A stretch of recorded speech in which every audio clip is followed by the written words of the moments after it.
Jeremy Corbyn has warned over the rise of the far right at the Labour rally in Merseyside. The Labour leader gave a speech from a bandstand at the event in Derby Park, Bootle, on Saturday.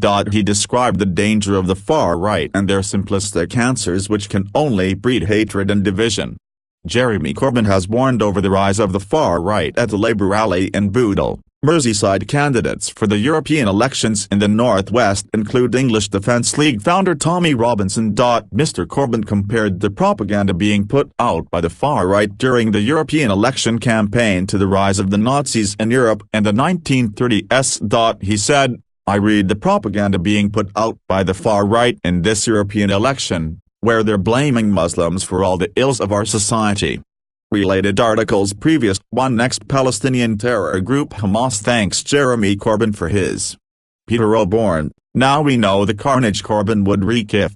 Share this article. Share. Change that language to the language used in Germany in the 1920s and 1930s, where they tried to blame Jewish people for all the ills of society. You begin to see where this leads to.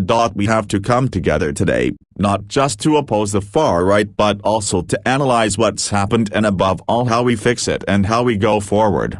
The Labour leader compared the rhetoric from some candidates to Nazi propaganda from the 1930s. The crowd cheered as Mr Corbyn called for them to come together, defeat the far right and elect Labour politicians. He said, "We have to stand together for the kind of world and the kind of society that we want to live in." Mr Corbyn singled out English Defence League founder and EU election candidate Tommy Robinson, pictured, in his speech. About 500 supporters gathered from midday for the rally, which also featured speech